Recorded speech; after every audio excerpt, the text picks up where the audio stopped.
Okay, sounds good. So we wanted to start talking about Rust, and I mostly know it in the context of substrate. So I'm using a substrate node as the jumping off point. And I guess maybe I'll just like show this one slide again real quick, which is this one, which is like the architecture of a substrate node. So we talked about two ways that the node communicates with outside world. We talked about how it's all written in Rust and mostly builds to native, but the runtime actually is special and builds to Wasum. And that allows us to put the entire runtime executable on the blockchain. So then we were diving in as an example to this project called CleCoin, which I used. It's a coin for Clevelanders, substrate-based blockchain node for Clevelanders. So yeah, I guess, so maybe we can just look at Cargo Toml real quick. So like there's basic declarative stuff here. Like I called it CleCoin. This is what Rust edition it uses.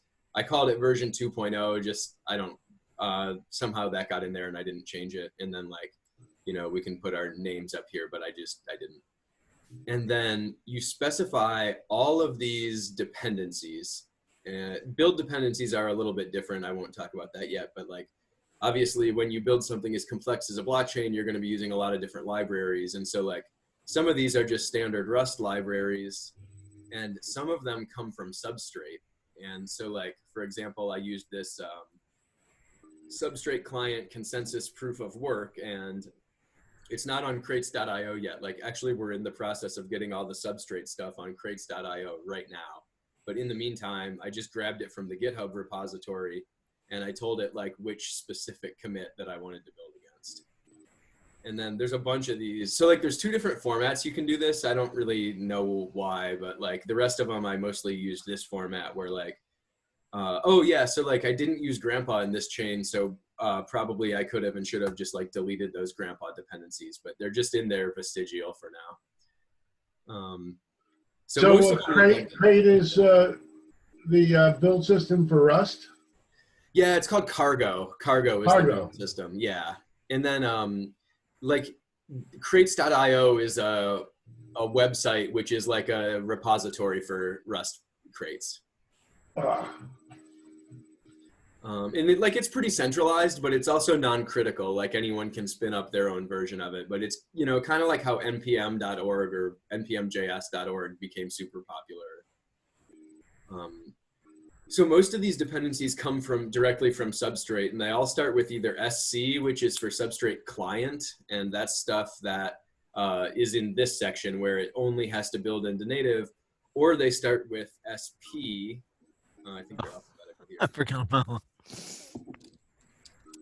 Oh, hey, Steve, what's up? Hey, guys. And the SP ones are Substrate primitives, and primitives are things that have to build into native and Wasm. And primitives are mostly like just type declarations, and you need to build them to both because like anytime your runtime is communicating with the outer node or vice versa, they have to understand the types together, and so that's what primitives are. And then I guess like the last one that I'll show is this. Oh, no, not that one. This one. So dependencies.runtime, this one it's not part of Substrate. I didn't grab it from this like GitHub repo. Instead, I grabbed it from a path, and the path is relative to where we are now. And that just says like, the runtime is another crate that I'm writing. Just grab it from my file system in this runtime folder. So like, yeah, license is not interesting. README is sort of interesting, but like you guys know what a README is, so that's not where we're gonna start. Build.rs is we use it because I think our chain does this too. Like when you run a node, one of the first things it outputs is like the commit of the node. And so this is just a way to get that like metadata into the build. So like that part isn't very interesting. Script, oh yeah, sorry, we were gonna look up here where you can see it better. So scripts just has this one init script, and it's just a convenience thing to help you get your Rust Wasm toolchain set up. And target is where we build to. So like when I compile this thing, the output is built in target. So like I just kind of did a quick overview of all the not that interesting stuff. And then the two interesting parts are source, which is where the code for all this outer node stuff lives in source. And spoiler alert, like most of that code, the vast majority we didn't write, it just got pulled in from substrate dependencies. But like whatever we did write, that lives in, that lives in source. And then the runtime part lives obviously in the runtime directory. And inside, inside the runtime directory, we see like a similar structure. This is just how every Rust project looks. Like it has its own dependencies, it has its own build script, and then it has its own source directory. And inside the runtime source, there's two files, and one is called librs. That's the main one. That's where like the code for the runtime lives. And then the other one is called POW params, which is for proof of work params. And this is just a palette. And so like if we go back to this close up of the runtime, like as I said, you can pull all of these palettes into your runtime, and many of them came from substrate. So like those are just dependencies that I specified in Cargo Toml.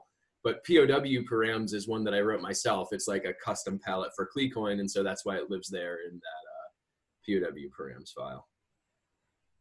So that's sort of like the overview of the code. You can see how it sort of matches. Oh yeah, like the reason that I don't have any folders or files for like, I said like we're using proof of work and everything. And like, I didn't write any of that code. That all came from Substrate. And so that's why we didn't see files for that kind of stuff.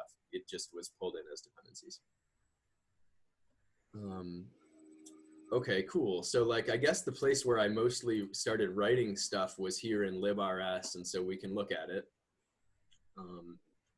Some of this stuff is like a little bit interesting, but not interesting enough to be worth starting there. So maybe I'll just start here. Even if you don't know Rust, you can probably guess this is where we're saying like, okay, one of those dependencies we pulled in was called substrate primitives standard environment, and we just want to use all the stuff from it. Or like one of them was called substrate primitives core, and we want to use two of those in particular, this opaque metadata and this type called unsigned 256-bit integer, or U256. And there's a whole bunch of them. So like we don't have to look at every one of them. And so then we start making some type aliases. And oh yeah, and like I should say, if you're gonna dive in on like writing one of these, you don't start with a blank file and like have to figure out what to type. Like the best place to start is this GitHub repo called the Substrate node template, which is like a working node that doesn't really have too many fancy features. It's like simple Aura consensus, it has grandpa finality, and it has a cryptocurrency in the runtime. And you basically like clone this thing and start hacking from there. That's what I did with CleCoin. Nice.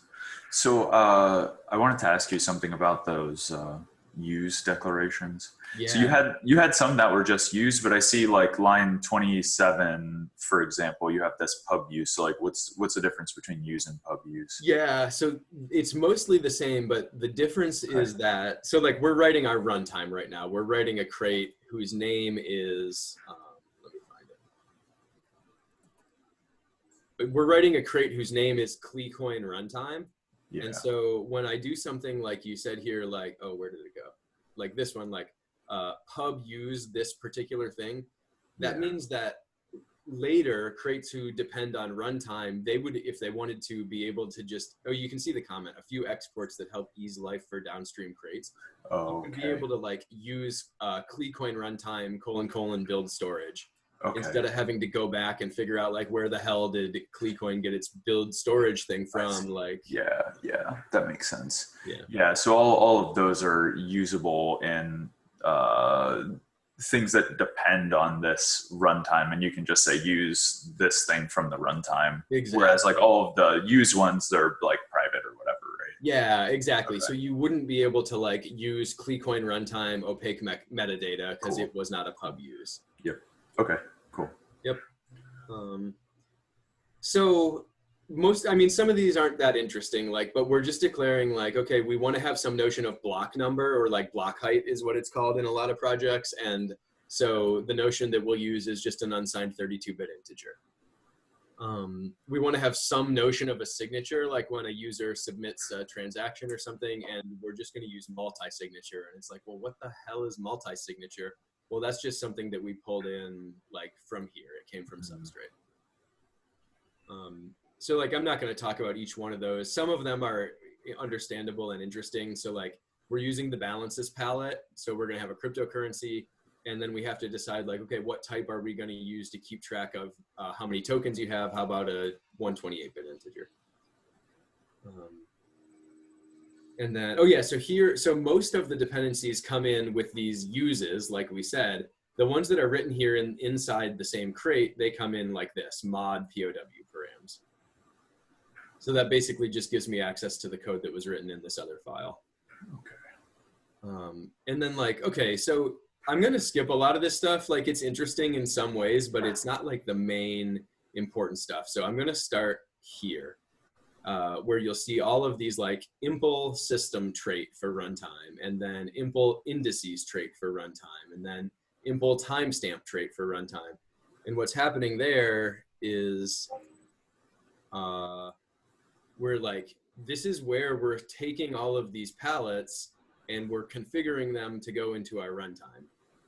So some palettes, like really simple ones, don't have any configuration options. They just work exactly one way and they do one thing every time wherever you use them. And in that case, like, you'd have a line that looks like this, like impl some simple palette trait for runtime, boom, and that's it, and it's empty. Because it doesn't have anything that you need to configure, but many of them do have a couple of things you need to configure. And so like, if we just look at this timestamp palette real quick, timestamp's a pretty simple one. It basically allows the author of a block to include a timestamp when they authored that block. And so it has a couple traits here. And so one of them is the moment type, like, okay, fine, you want to include a timestamp, what type are you going to use? And we said just a 64-bit integer, and the comment explains. It's just like a standard Unix timestamp. This other one is what we call an event handler, and that means that the timestamp palette can notify other palettes every time the timestamp gets set. But we said like, yeah, we're not using that. None of our other palettes need to know or care about the timestamp, so we just put unit there. And then the last one is this configuration thing where we say like, okay, what's the minimum amount of time that has to elapse between two consecutive blocks timestamp? And we use this thing called minimum period. And there's this like, you know, it seems like it would make sense to do like minimum period equals like, I don't know, 45 milliseconds or whatever you think it should be. But just because of the way traits work in Rust, you can't just put constants into a trait, you have to put types. And so we have this like workaround where we say, okay, fine, we wanted to put a constant, it has to be a type, so we'll just use this macro and define the constant. So anytime one of these associated types needs to just be a number, then you'll see like parameter types comes before it. So like if we go back up a little bit, indices trait didn't have any of those, and that's why there's no parameter types call above it. But like this one, system trait, does have a few of those, and so that's why we see parameter types before it, etc. So like, I don't know, there's more. So like, here's the balances one that does the cryptocurrency, and this all is kind of stuff that makes sense. Like, it costs you this much to make a transfer, this much to create a new account, and this is the smallest amount of balance you can have before your account. Before we decide like, oh, you have 3 cents, that's not worth all the runtime storage. We're getting rid of your 3-cent account. Is that what dust removal is about? Yeah, yep, exactly. So dust removal is another one of those event handler ones, like when we saw on timestamp set. And so you might, in some runtimes, need to tell, like, imagine if you have staking installed or something. You might need to be like, yo, staking palette, I just deleted an account that only had like chump change in it. You might need to know in case that chump change was staked or something. Okay. Here we're saying like, yeah, no other palettes need to know when you clean up those accounts, just let them be.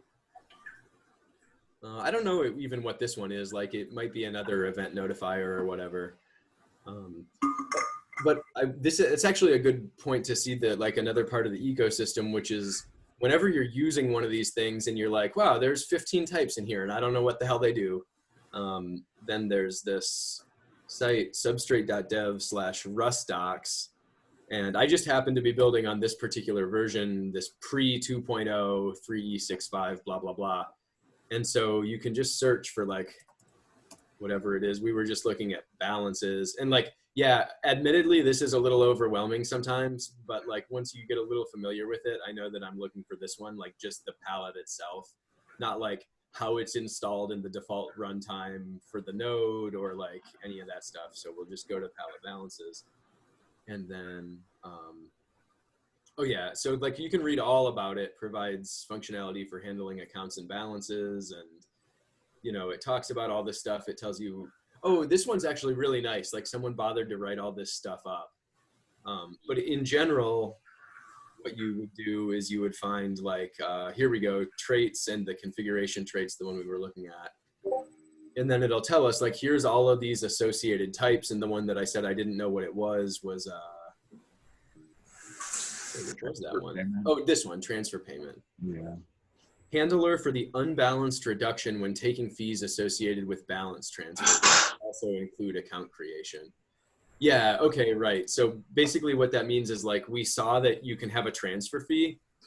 And oh, this actually makes a lot of sense. In our case, we set the transfer fee. Oh, wow, I just got lost. Sorry about that. We were looking here. So like we set the transfer fee to 0. So like, yeah, of course we don't need to tell anybody when we collect that because we're never going to collect it. Okay. But in general, like if we're going to say, hey, it costs 2 tokens every time you make a transfer, then the question is like, okay, what are you going to do with those 2 tokens? You got to do something with them. And that's what that type parameter transfer is for. Okay. So like there's just more of these. I think you get the idea. Like we use this transaction payment palette. If you want to charge transaction fees, which like any, you know, secure chain needs to do, then you use that palette. Sudo is a simple method of governance where like one person's key is just allowed to make on-chain upgrades and stuff. Okay. And then here's my custom one that I wrote. And okay, so finally we get to the construct runtime macro. And the construct runtime macro basically says like, okay, there's all these palettes. You just configured them all right above here. Let's just go ahead and build them all into the runtime now. And the beginning part's pretty much boilerplate. Like I honestly don't even know what it all does. But then you can see there's a line for each one of these palettes. And so you just put it in here and we say like, you know, here's the name of the palette. Here's the pieces of it I'm going to use. That part also kind of sucks. You just have to like know for each palette what to type in there. That's like not one of the sexier parts of Substrate. And then you give it like human facing name basically. Yeah, so that's how you glue a runtime together out of all these palettes. There's a little more code down here for stuff called runtime APIs. And runtime APIs are basically like ways that the outer node can communicate with the runtime. So for example, like if we go back to this diagram, imagine you get like a new block over the wire. Some node gossips your node a new block. And so your node's going to try to import that block. Like, you know, great. Some of that happens in the outer node, but then when we actually go to execute that block, that all happens in the runtime. So the outer node has to call into the runtime and say like, yo, here's this block, do your thing with it. And so the first runtime API is that one, and it's called core. And metadata we can skip for now. But here's another one called block builder. So if you're running like a mining node or a validator node, your node is going to be responsible for authoring blocks, and the runtime has to be the one to do that and say like, okay, you wanted all these transactions, great. Here's the, you know, new state of storage afterwards and the storage route and all that stuff. And so like, that's what this API is for. And there's a bunch that are standard. Like, yeah, there's one for the transaction pool. It's in every runtime I've ever written. I've never done anything but copy this code. Like it just works.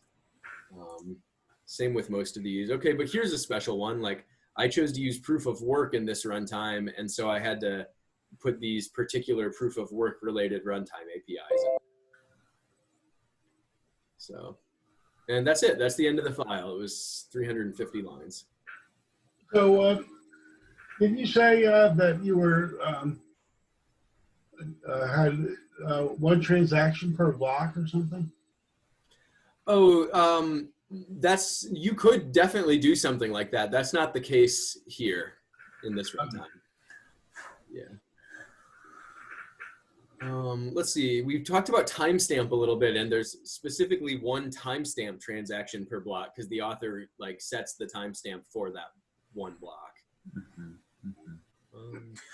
So I think something that's tripping me up is just the syntax that's being used. I don't know if you can say a little bit more about it, because like I see a lot of these like double colons and a lot of these like angle brackets, but like what is that stuff referring to? Yeah, totally. Okay, so that's a good Rust question that's not totally substrate specific. So let's just do one. We'll just call this like example.rs.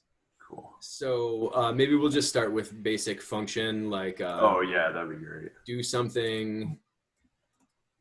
So you know, I don't know, print line hello.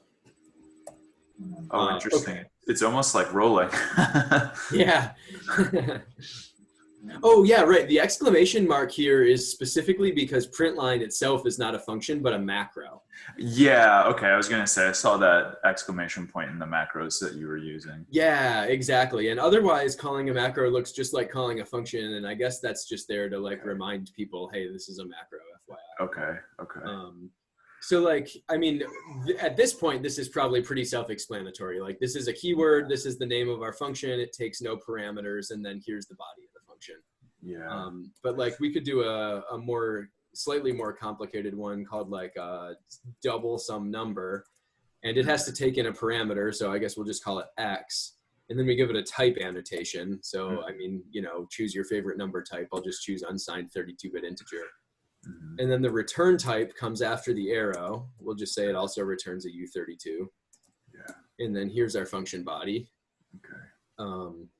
And you can do a more like Java or C style syntax where you like explicitly return 2 times X or something like that. That probably looks fairly straightforward. But there's another way you can do this that's more like, in fact, maybe I'll call this one alt.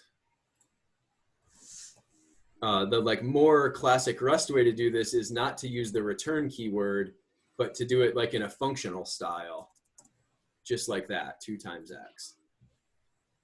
And so you don't need the semicolon anymore. Yeah, that's right. Okay. And it's not only do you not need it, like you can't have the semicolon in this case. Okay. And the reason is like, you know, in functional programming, it's all expression based. And so like, this is just some expression, and the expression is going to be the return value of the function. Yeah. And then like, we'll just do another one of these again.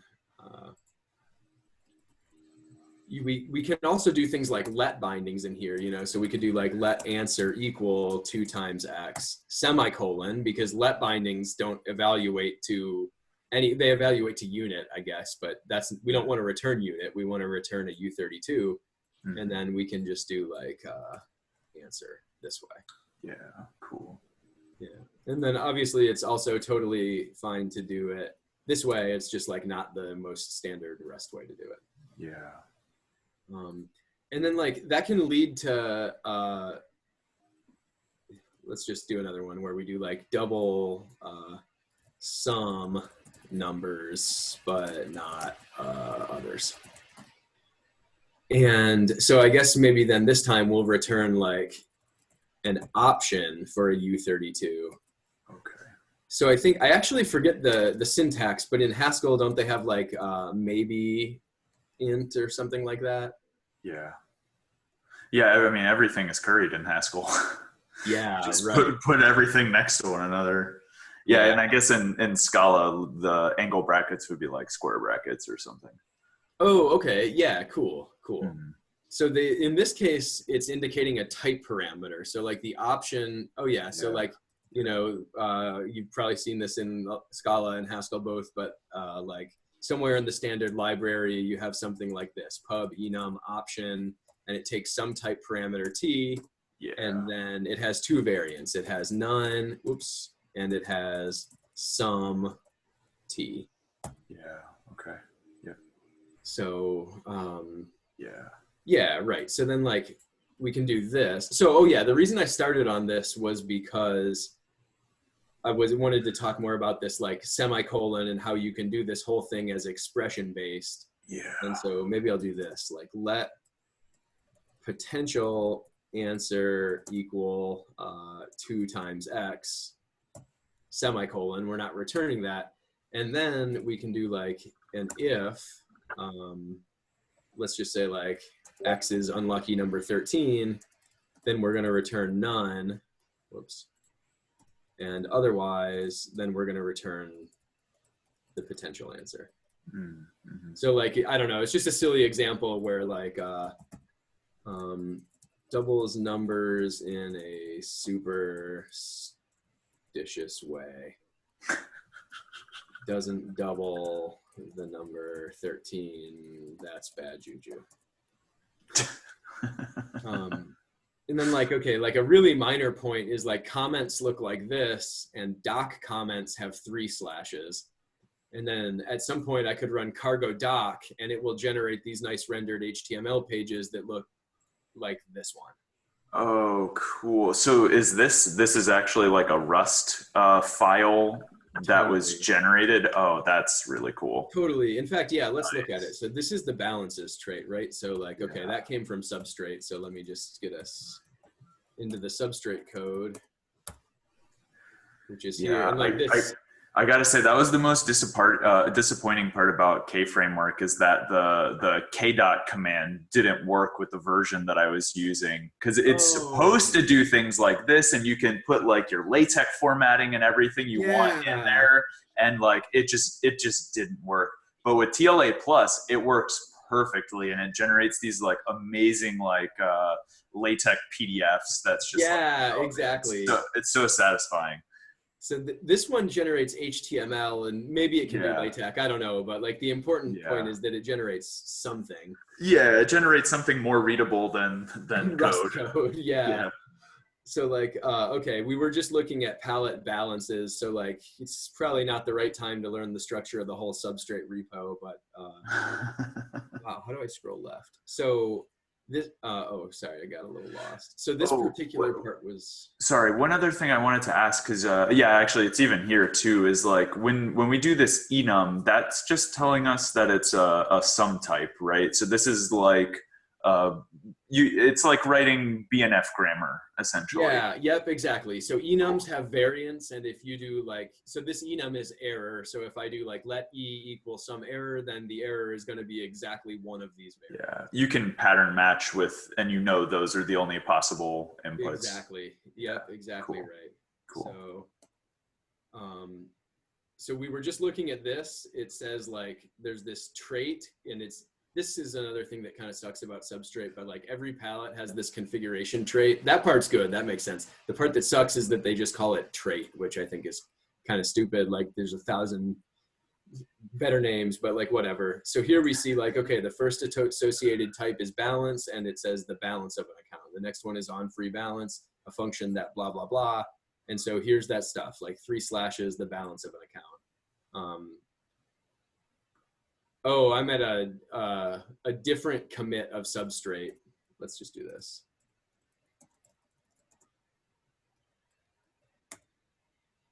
Okay, so now it should match exactly. The next one is on free balance 0, a function that blah, blah, blah. So like there's all the same. Yeah, so here's something that I have a question about then. So like when you say, so this, okay, this is just a type alias, right? And you're calling it on free balance 0, but it has a type on. So what? Okay, so what's the deal with the double semicolon or the double colon? Yeah, right. And the type parameter. First, I want to just point out a distinction where the syntax looks similar. So like earlier, we did something like this. Type like, well, it should be capital. My number equals like whatever number type. Oh, okay. Yeah, this that's is a type alias. Right, right. Okay. And these ones in here are very similar, but they're what we call associated types. And so each trait can have functions and it can have associated types. Okay. And so what we're doing is saying, hey, when you make some object, whatever, maybe it'll be an enum, maybe it'll be a struct, which we haven't seen yet, but that's like the product type, or maybe it'll just be something even simpler than that. if you want that type to implement this trait, like, God, this is a stupid one because it's called trait. You know, you could imagine like pub enum house pet has type animal. So like, and the trait for animal has like all these functions like run and walk or whatever. And if you want to make your house pet do that, then you have to implement all these functions. Yeah, but you're just giving the type signature for the functions, right? You're not. Yeah, exactly. In the trait, we're just giving the type signature. And like in this trait, there actually aren't even any functions. It's just all these associated types. Oh, yeah, okay. But what we're saying here is like when you implement this trait, you need to give me some type called balance. It can be any type, like whatever, but it's going to be called balance. And then like it could, you know, it's valid Rust syntax to just do, oh, not that, but like this. You can say like, this is just literally any type. Or you can say like, this type actually has some bounds on it. Like you have some space to choose the type, but you don't have all the space in the world. It has to also implement the parameter trait, and it has to also implement the member trait, for example. Okay. Yeah. Trying to find a simple one, but like in the depths of the substrate code is probably, maybe we can just continue with our simple example to do that. Oh yeah, but like the very last thing I was going to say is like, notice that there's no semicolon here in any of this. And that's because what we return from our function is going to be the result of this if expression. And the if expression, oh, and actually I made a mistake. This wouldn't compile. Should be a sum. Yeah, exactly. So like you already know the type checking rules about like the types of all the branches of your if expression have to be the same type. And in this case, they have to be type option U32. Yeah. That makes sense. So let's just see how far we can run with that example that I came up with, like pub trait animal, and then we can give it like a type age, like we want to just know how old our animal is, and then we can give it like a function talk, which takes no parameters and gives back like something kind of lame, I guess, like a string. Okay, and then we might do something like this, where we do like pub enum house pet has two variants, and the variants will be like, they should be capital, cat and dog. And then we can do this, impl animal for house pet. And we say like type age equals, so now that it's concrete and we're actually implementing this animal trait, this is where we give it the type alias. And we could even give it like, we don't want age to be any old thing. Like I don't want my age to be like another animal, for example. So I can give it a trait requirement of like simple arithmetic, because I want to be able to do things like increment it when the animal has a birthday or whatever. Okay. And then, you know, then we can just, so we have to implement two things. We have to give it this associated type, and we have to give it this function. Yeah.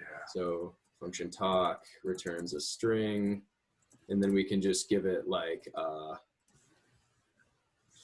oh, well, no, we don't want them to be the same thing. So we should like match self with, if it's a cat, then we'll return like meow.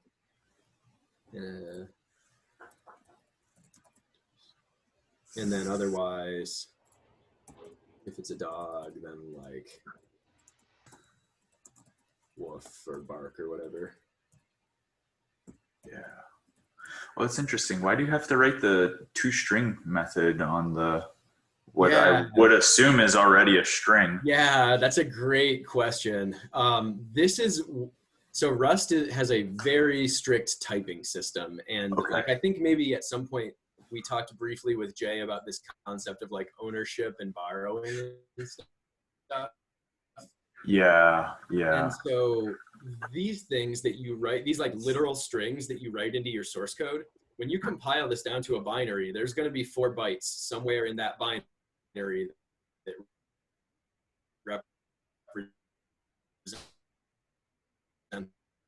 the letters MEOW. And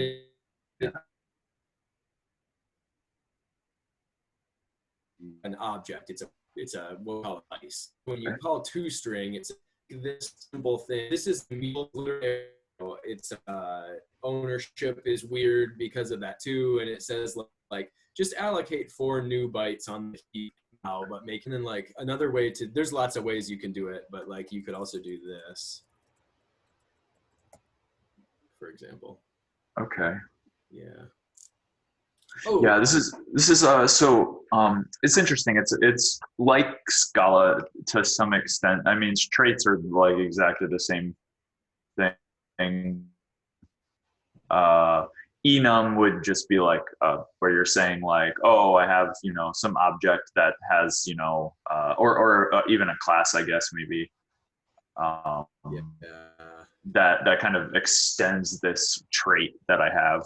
Yeah, exactly right. So impl is interesting because if there's a bunch of, we could do also like impl some other trait for house pet, and then like whatever goes in here. Yeah. You can impl as many traits as you want, and then you also can just do this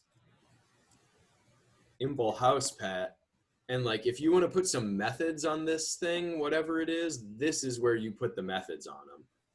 So like pub function. Like, man, I don't know. What do house pets do? Like, get name. Yeah.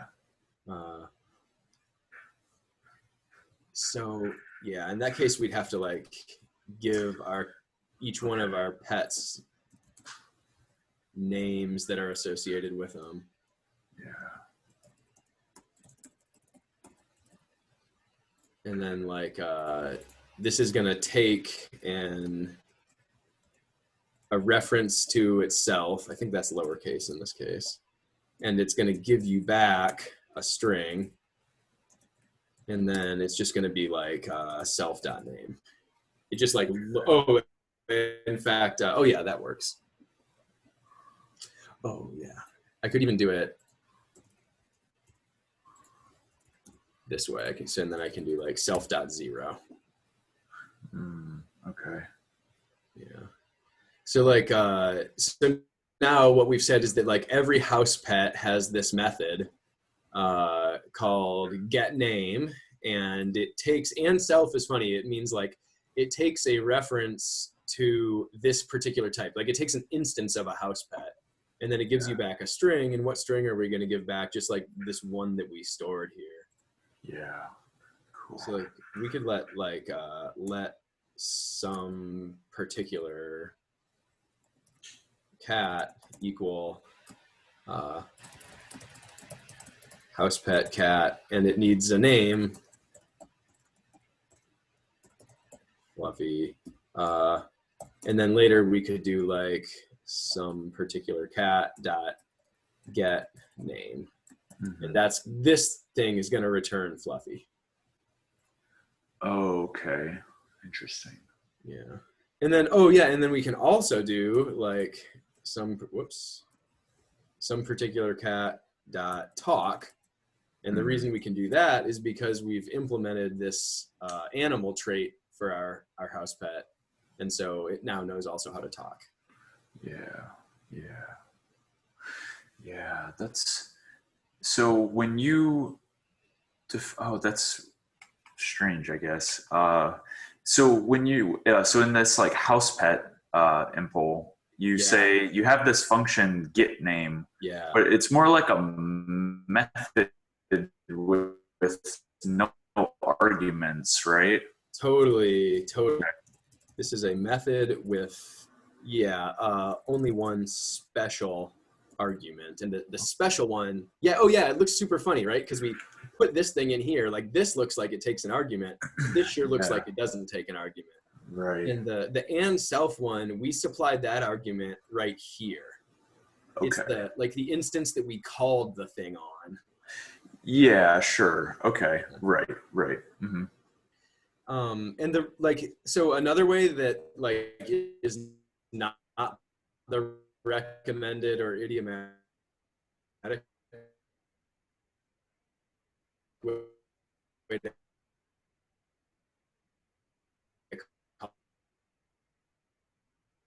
call this thing, but like a way that could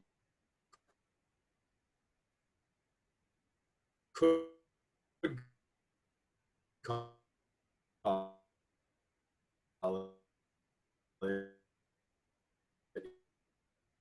is you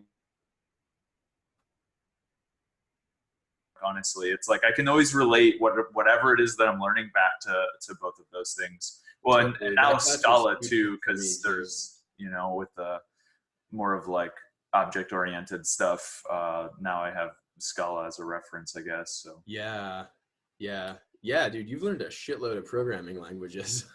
yeah, and thanks. I mean, you know, I feel like I've been working hard to do it, you know, and but Haskell is one of those things that I feel like, boy, if I just knew like 3 things, I'd be able to like write whatever code I wanted to in Haskell. But like, I don't even know how to actually compile any like Haskell code. You know, it's like I think I've done really simple things like just like get lines and stuff like that. You know, to have like some IO stuff. But other than that, I haven't written any like true Haskell programs. You know. Yeah. I'm just going to drop all that code we just wrote into Discord. Oh, awesome. Cool. No promises that it compiles, but it's at least close. Well, it might even be better if it doesn't, because then I'll have to figure out what's wrong with it. You know? Yeah, totally. Oh, in fact, I know it doesn't, because there's a part at the bottom where there's just ... Oh, yeah. Okay. Well, that's a pretty easy one to fix. Yeah. So.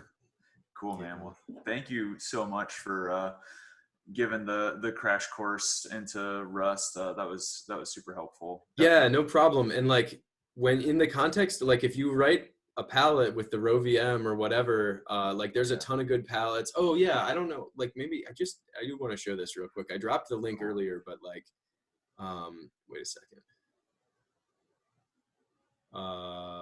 Is it not that one, but this one?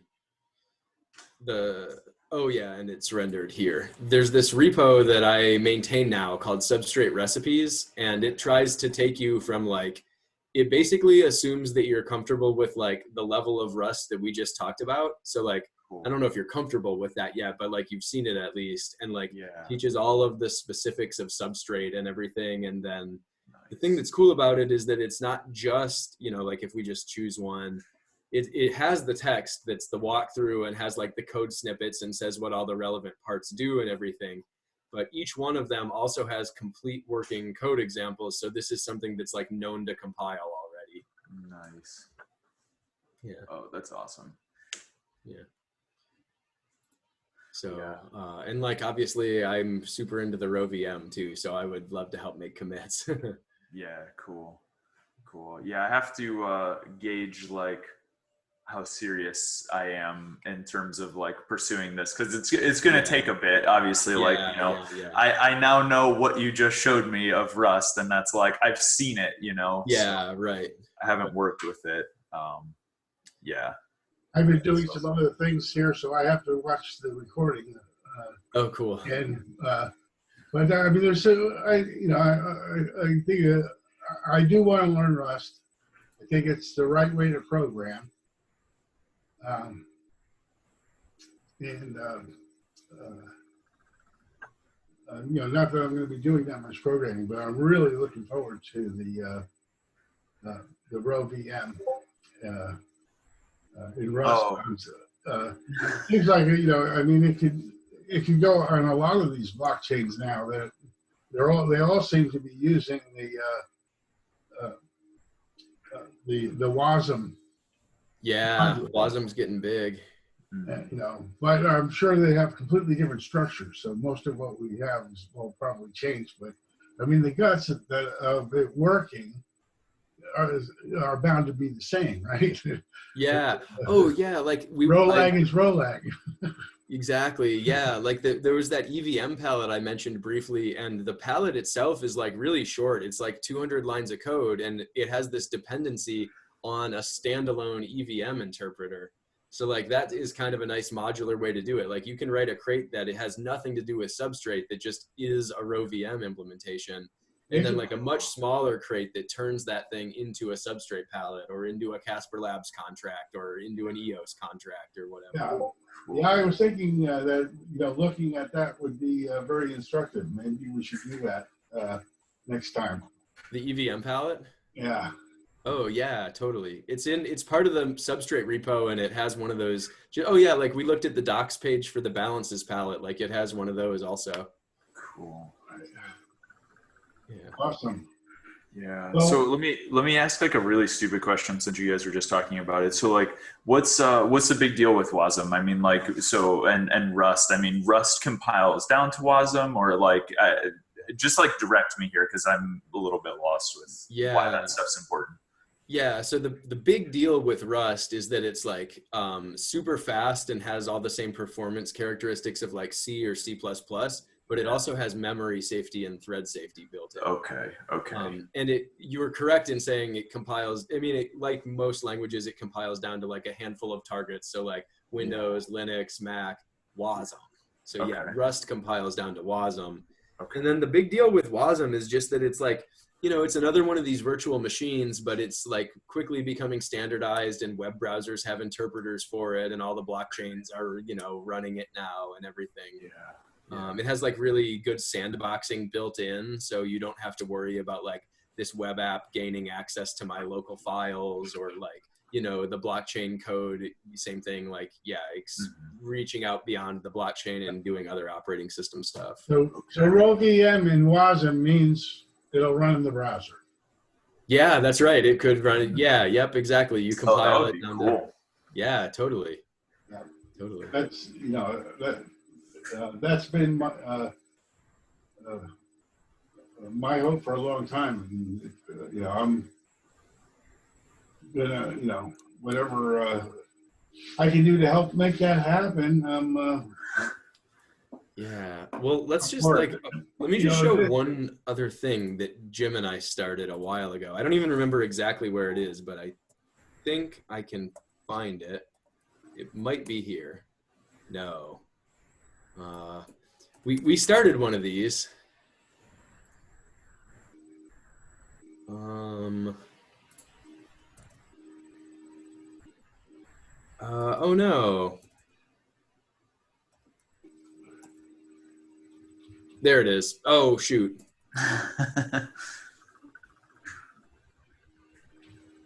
So this is it, a substrate runtime for interpreting process calculi, and it's not been touched since October, but like, there was a little bit of comms. It was a really simple calculus. It definitely wasn't the row calc, and it wasn't even the whole pi calc, but like, it's something to start with. Cool. Yeah.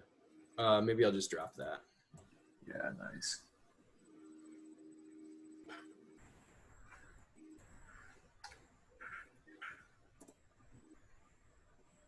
Yeah. Oh, you're muted, Gary. I need to run, but good session today. And I want the digital life thing to go on. Yes, but I wanted to mention that DC Casey's time for in the morning was 8 p.m. Pacific. Did y'all catch that? 8 a.m. Pacific. Yeah, 8 a.m. Pacific. Okay. Good. I was afraid I confused everybody. Oh, that's 11 our time. Yeah, I was gonna say. Yeah, it's not 9 or 10. Yeah, we're getting closer though. I have to check that. I mean, his hours would normally be at 10. So. Yeah, I know. That's why I was a little bit puzzled about his post. But anyway. Oh, is it not 10 his time? Dan's in Central Time. Yeah, it would be 10 his time, but he listed it as 8 a.m. Pacific time. Maybe he's trying to cater to all those West Coasters. I think he invited Lighthouse to it. 8 a.m. PST. Yeah. 9, 10, 11. Yeah. Thank you. Thanks. Yeah, thanks. And so we'll see you tomorrow. Joshy, are you interested in category theory? I'm interested in it in the sense that I think it's cool as F, but I don't think I want to devote a lot of time to it right now. Understood. Yeah. I feel the same way, except having some time to watch those videos of Bartel is, is maybe worthwhile. Even if you don't want to go hook, line, and sinker, just start watching some of those videos, and Yeah, he taught me all the Haskell I know, basically. Oh, this is what you guys were doing the study group you were telling me about, right? Yeah, exactly. Cool. Yeah, so we'll meet tomorrow at 1 p.m. Oh, you guys are meeting tomorrow? Yeah. Oh, interesting. Okay. Yeah, nice. Yeah, There's a chance I'll be there, but I'm not making that commitment. Cool. Yeah. I'll revisit the All Our Ideas survey, but it sounds like we'll talk about some universal constructions, and then with any necessary background if you have questions. Yeah, and others should take that survey because I've pushed groupoids to the top, and I'm not. Oh, did you? Okay, cool. All right. yeah, I Later. haven't done that yet. Good All seeing right, you guys. Yeah, See you. take it easy. Great to see you. Yeah, Yeah, same. see you.